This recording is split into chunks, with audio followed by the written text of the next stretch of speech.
Hello everyone, আপোনালোকক স্বাগতম জনাইছো সম্ভাৱনালৈ। আজি আপোনালোকৰ ওচৰলৈ লৈ আনিছো ADRE 2.0 Previous Year Paper with Solutions Part 4. So my question is which of the following state does not share border with Assam? Option D আছে Nagaland, Sikkim, Mizoram, West Bengal. তো সুধিছে যে অসমৰ লগত কোনখন ষ্টেটে নিজৰ বৰ্ডাৰ শ্বেয়াৰ নকৰে। এনেকুৱা কুৱেশ্যন আগতে এটা পাইছো আমি। তো তাৰ কাৰণে চাব লাগিব মেপ। তো ইয়াৰে কাৰেক্ট এনসাৰ হৈছে ছিকিম। মেপ চালে আপোনালোকৰ এইবিলাক এনসাৰ কৰাত ইজি হয়। তো চাওক এইখন হৈছে আমাৰ নৰ্থ ইষ্টৰ মেপ। এইখন হৈছে অসম। ইয়াতে আছে আপোনাৰ মেঘালয়া, ত্ৰিপুৰা, মিজোৰাম, মণিপুৰ, নাগালেণ্ড, অৰুণাচল প্ৰদেশ। আৰু এইখিনি হৈছে আপোনাৰ ৱেষ্ট বেংগল। তো ছিকিমখন অসমৰ লগত বৰ্ডাৰ শ্বেয়াৰ কৰা নাই। তো correct answer is Sikkim. Next question, which district of Assam was created in January 2022? অসমত কেইবাখনো নতুন ডিষ্ট্ৰিক্ট ক্ৰিয়েট কৰা হৈছিলে। তো ইয়াতে সুধিছে যে জানুৱাৰী 2022ত অসমৰ কোনখন ডিষ্ট্ৰিক্ট ক্ৰিয়েট কৰা হৈছিলে তলৰ। তো অপশ্যন আছে বজালী, বাক্সা, তামুলপুৰ, হোজাই। তো কাৰেক্ট এনসাৰ হৈছে তামুলপুৰ। তো আৰু বাকীকেইখন ডিষ্ট্ৰিক্ট কেতিয়া ক্ৰিয়েট কৰা হৈছিলে সেইটো এনসাৰ আপোনালোকে চাই ল'ব। Next question, who present the budget for 2021-22 in Assam? তো অসমৰ 2021-22ত বাজেট কোনে প্ৰস্তুত কৰিছিলে, কোনে প্ৰেজেণ্ট কৰিছিলে? তো ইয়াতে অপশ্যন আছে হিমন্ত বিশ্ব শৰ্মা, অজন্তা নেওগ, অতুল বৰা, ৰনোজ পেগু। তো কাৰেক্ট এনসাৰ হৈছে অজন্তা নেওগ, যিহেতু তেখেত ফাইনেন্স মিনিষ্টাৰ। তেখেতে 2021-22ৰ বাজেট প্ৰেজেণ্ট কৰিছিলে। তো আৰু এটা অপশ্যন চাই ল'ব, ভাৰতৰ ফাইনেন্স মিনিষ্টাৰ কোন হয়? তেখেতো মহিলাই হয়, তেখেত হৈছে নিৰ্মলা সীতাৰমণ। তো আমাৰ নেক্সট কুৱেশ্যন হৈছে which of the following river is on the south bank of river Brahmaputra? তো ব্ৰহ্মপুত্ৰ নদীৰ সাউথ বেংকত থকা তলৰ কোনটো নদী হয়? অপশ্যন আছে মানস, সোৱণশিৰি, দিখৌ আৰু ৰঙা নদী। ইয়াৰ কাৰেক্ট এনসাৰ হৈছে দিখৌ। তো এনেকুৱা কুৱেশ্যনৰ কাৰণে কি হয়, ব্ৰহ্মপুত্ৰৰ সাউথ বেংক আৰু নৰ্থ বেংকত তাৰে ওপৰত কুৱেশ্যন আহে। তো তাৰ কাৰণে মেপখন চালে অলপ সুবিধা হয়। এইখন হৈছে মেপ। এইটো হৈছে আমাৰ ব্ৰহ্মপুত্ৰ নদী, অসমৰ সৌ মাজেৰে বৈ গৈছে। তো ইয়াৰে লোৱাৰ পাৰ্টৰখিনি হৈছে সাউথ বেংক আৰু এইখিনি হৈছে নৰ্থ বেংক।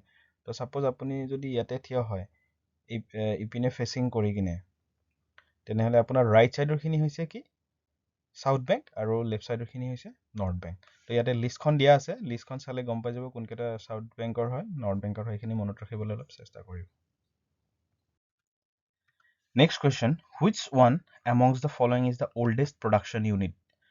তলত দিয়া কোনটো প্ৰডাকশ্যন ইউনিট সকলোতকৈ পুৰণি? তো ইয়াতে ৰিফাইনাৰী কেইটাৰ নাম দিয়া আছে। তো সকলোৱে জানে চাগে এইটো হৈছে ডিগবৈ ৰিফাইনাৰী। ডিগবৈ ৰিফাইনাৰী অসমৰ নট অনলি ইন আছাম, এইটো এছিয়াৰো সকলোতকৈ পুৰণি হয়। ইয়াতে লিখা আছে যে Digboi refinery is known as the birth place of the oil industry in India and it was commission on 11 December 1901. It is has the distinction of being Asia's first refinery. তো গোটেই এছিয়াৰ প্ৰথম refinery.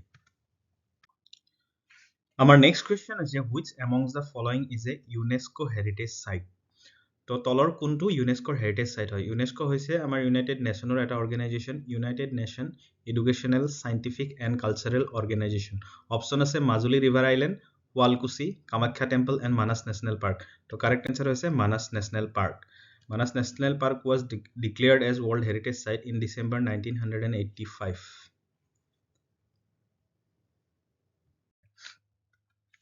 Next, Kaziranga national park does not touch which of the following district? তো তলৰ কোনখন district Kaziranga national পাৰ্কে স্পৰ্শ নকৰে? Option আছে গোলাঘাট, কাৰ্বি আংলং, নগাঁও, মৰিগাঁও। তো কাৰেক্ট এনসাৰ হৈছে মৰিগাঁও।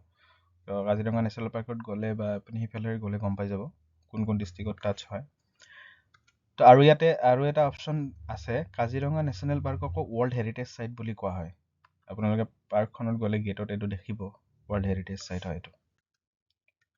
নেক্সট, হুজ ৰেষ্টিং প্লেচ ইজ এট চাৰাগৌৰি চাপৰি এট দিখৌমুখ নিয়াৰ শিৱসাগৰ? তো কৈছে যে কোনগৰাকী ব্যক্তিৰ ৰেষ্টিং প্লেচ মানে যেতিয়া সমাধিক্ষেত্ৰ, তেখেতৰ সমাধিক্ষেত্ৰ চৰাগুৰি চাপৰি দিখৌমুখ শিৱসাগৰত আছে। অপশ্যন আছে বিষ্ণুপ্ৰসাদ ৰাভা, স্বৰ্গদেউ চুকাফা, শ্ৰীমন্ত শংকৰদেৱ, অজানপীৰ। তো কাৰেক্ট এনসাৰ হৈছে অজানপীৰ। অজানপীৰ দৰগাহ অৱস্থিত আছে চৰাইগুৰি চাপৰিত। তো বাকী লোকসকলৰো সমাধিক্ষেত্ৰবোৰৰ নামবিলাক বা তেখেতৰ লোকেশ্যনটো জানিলে ভাল হয়। এইটো হৈছে অজানপীৰ দৰগাহ। Next, who establish the gurdwara at Dhubri? তো ধুবুৰী ডিষ্ট্ৰিক্টত গুৰুদ্বাৰা কোনে স্থাপন কৰিছিল? অপশ্যন আছে গুৰু নানক, গুৰু টেগ বাহাদুৰ, গুৰু অংগদ, গুৰু অৰ্জুন। তো ইয়াৰে কাৰেক্ট এনসাৰ হৈছে গুৰু টেগ বাহাদুৰ। তো gurdwara Shri Guru Tegh Bahadur Sahib is the gurdwara in Dhubri. ধুবুৰীত গুৰু তেগ বাহাদুৰে স্থাপন কৰিছিল। Next question, who was the first female actress of Assamese cinema? অসমীয়া চিনেমা জগতৰ প্ৰথমগৰাকী এক্ট্ৰেছ কোন আছিলে? তো এইটো জানে চাগে, আইদেউ সন্দিকৈ অপশ্যন আছে, ইভা চাও, আৱন্তী সন্দিকৈ, বিদ্যা ৰাও। কাৰেক্ট এনচাৰ হৈছে আইদেউ সন্দিকৈ। তেখেতে কিহত কৰিছিল? জ্যোতিপ্ৰসাদ আগৰৱালা দেৱৰ দ্বাৰা ৰচিত জয়মতীখনত এক্টিং কৰিছিলে। ইয়াতে তেখেতৰ সম্পূৰ্ণ নামটো চাই লওক, আইদেউ নীলাম্বৰ সন্দিকৈ। এইটো হৈছে তেখেতৰ ফটো, এইটো জয়মতীৰ ফিল্মখন কৰোঁতে আৰু তেখেতৰ বৃদ্ধা অৱস্থাতে এইটো এনেকুৱা আছিলে। তো আজিৰ কাৰণে এইখিনি আছিলে। Thank U.